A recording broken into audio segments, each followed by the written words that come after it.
မင်္ဂလာပါခင်ဗျာကျွန်တော်ဒီနေ့ကတော့ရင်နာသုံးပါးကျေးဇူးဆိုတဲ့စာအုပ်ထဲကနေပြီးတော့ဗုဒ္ဓမောင်နီဆိုတဲ့အကြောင်းလေးကိုဖတ်ပြပေးမှာဖြစ်ပါတယ်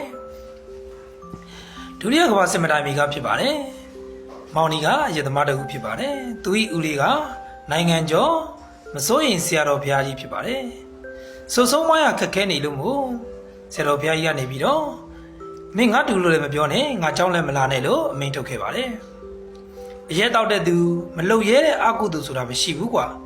တတ်ဖို့ကြုံလာရင်တတ်မှာပဲခိုးဖို့ကြုံလာရင်ခိုးမှာပဲ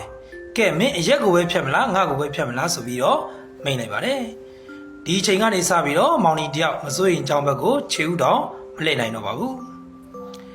မောင်နီနေတဲ့ရွာလေးဟာဆိုရင်မန်းလေးမြို့အနောက်အေယာဝတီမြစ်အတွင်းမှာရှိတဲ့ဟင်းရွက်စုရွာကလေးကနေဖြစ်ပါတယ်ဒီနေ့ဆရာတော်ဘုရားတန်မောင်နီရဲ့အမရောက်လာပြီးတော့မျက်ရည်ဆက်လက်နဲ့ဆရာတော်ဘုရားကိုလျှောက်ပါတယ်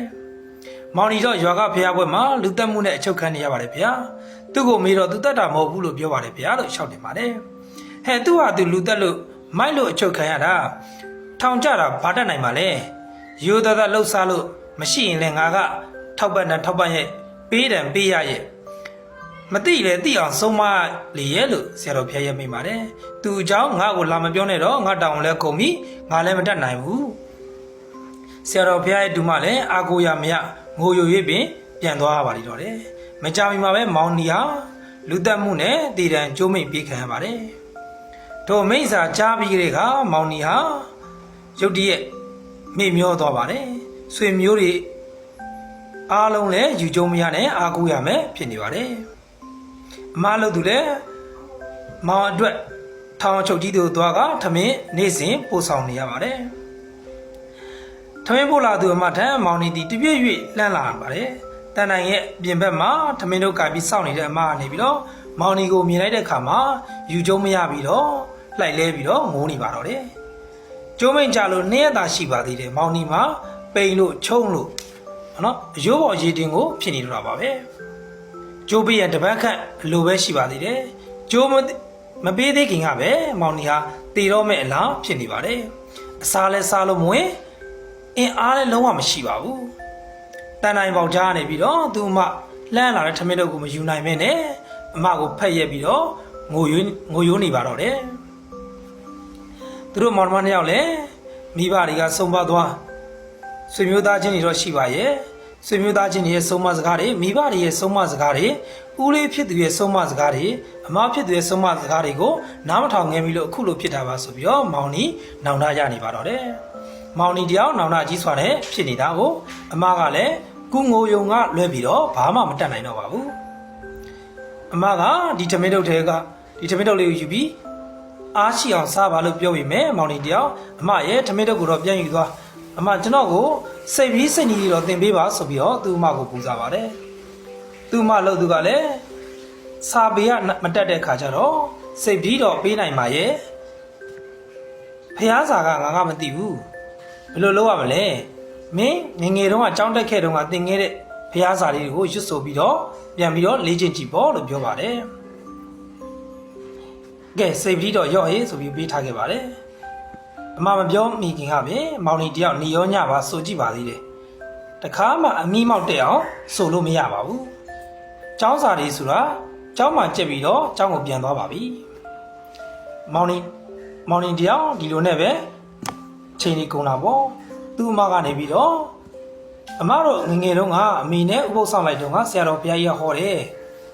စိတ်ပြီးစိတ်တဲ့အခါမှာဗုဒ္ဓဆိုပြီးချက်ခေါ်ပြီးတော့စိတ်ပြီးတုံးလေးကိုချလိုက်ဒါဆိုရင်စိတ်ပြီးစိတ်တဲ့နီးပဲမင်းဒီနီးကိုသာလိုက်သုံးပြီတော့လို့သူ့အမကပြောပါတယ်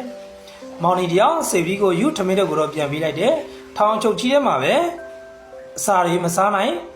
ဖះကိုပဲဥတိုက်ပြီးတော့ဗုဒ္ဓစိတ်ပြီးစိတ်လိုက်ဗုဒ္ဓစိတ်ပြီးစိတ်တဲ့နဲ့နေပါတော့တယ်တခြားဖះစာကလည်းဟန်ရပန်ရမရှိပါဘူးကပောက်ဒီကပောက်ချာနဲ့ပါဇက်ကအတန်အတွက်မရဲတာကြောင့်သူဘလို့မှဖះရှိခိုးလို့မရပါဘူးစိတ်ပြီးပဲလက်ကနေပြီးတော့စိတ်နေရပါတယ်ရင်ထဲမှာလည်းတလိုက်လိုက်ကြရက်ထပြီးတော့လက်ဘင်းကိုဆွဲမဲ့ကြိုးကိုပဲမျက်စိထဲမှာမြင်ရောက်နေပါတော့တယ်မကြမီမောင်နီရဲ့အမှုကတရားရုံးမှာအယူခံတက်လာပါတယ်ထိုစဉ်မှာပဲတရားရုံးမှာတာဝန်ယူနေတာကတော့မကြမီကမှပွဲလွန်သွားတဲ့တရားသူကြီးဦးသိန်းမောင်ဖြစ်ပါတယ် ပါဠိပထမမြန်မာပြန်စာမေးပွဲမှာစုံစမ်းရေးကော်မရှင်တူအနေနဲ့သူကပါဝင်လာပါတယ်ထိုကိစ္စနဲ့ပဲမန္တလေးမြို့ကိုရောက်တဲ့အခါမှာမစိုးရင်ဆရာတော်ဖျားကြီးနဲ့တူအလုပ်လုပ်ကြရပါတယ်အဲ့ဒီချိန်မှာဆရာတော်ဖျားကြီးကနေပြီးတော့တကားကြီးရောက်ခိုင်းဘုန်းကြီးအပူလေးတစ်ခုတော့ပြောပြစီဦးတရားသဖြင့်လည်းဖြစ်မယ်တက်လက်တိုက်နိုင်မယ်ဆိုရင်ပေါ့ကူညီပေးပါအောင်လို့ဆရာတော်ဖျားကြီးကပြောပါတယ်မကြပါပဲမောင်နီအမှုမှခွင်းလုံးကျွတ်လွတ်လာပါတယ်လူတတ်မှုမဟုတ်ပွဲကြည့်ရင်ရုံရင်ဆန်ကပ်ဖြစ်ခါလူသေးမှုဖြစ်တယ်လို့ပြောပါတယ်မောင်နီကထိုပွဲဝင်းအတွင်းမှာမူးပြီးတော့လဲနေတာကနေပြီးတော့ဆွဲပြီးတော့ဖမ်းဆီးခံရတာဖြစ်ပါတယ်မိမိကိုယ်တိုင်မထိန်နိုင်အောင်အစောကြီးကလေးကမူးလဲနေကြောင်းတက်တဲ့အထောက်ထားတွေနဲ့သူလွတ်လာခဲ့ပါတယ်ထောင်မှထွက်လာပြီးတဲ့နောက်မှာမောင်နီတယောက်ဟာဆရာတော်ကိုဥတိုက်ပြီးတော့လာရောက်ကြော့ပါတယ်ဆရာတော်ကလည်းဟာချက်တော်မိပြီဟဲ့ဆိုပြီးတော့ဖိပြီးဆုံးမပါတယ်ဂရိအမျိုးမျိုးလည်းတောင်းပြီးတော့မောင်နီလည်းဂရိတွေခံပြီးတော့ရွာကိုပြန်သွားပါတယ်ဦးလေးရဲ့အဆုံးအမတဲ့ထောင်ရဲ့အဆုံးအမကပူပူနွေးနွေးမြတာရှိသေးလို့မောင်နီတယောက်အကျိုးတရားရသွားပြီလို့လူတွေကဝိုင်းပြီးတော့ချီးကျူးနေကြတာပေါ့အရက်သမားမောင်နီကနေပြီးတော့ဗုဒ္ဓမောင်နီဆိုပြီးတော့ကင်မွန်းနေတောင်တက်ကြပါတယ်တလားခန့်ကြတော့လေခွေးမိကောက်ကြည်တော့ဆိုတယ်လို့ပဲမောင်နီတယောက်ရွာရိုးကိုပေါက်လျှောက်ပြီးတော့အရက်တောက်စားမူးရနေပါလေတော့တယ်ဒါကတော့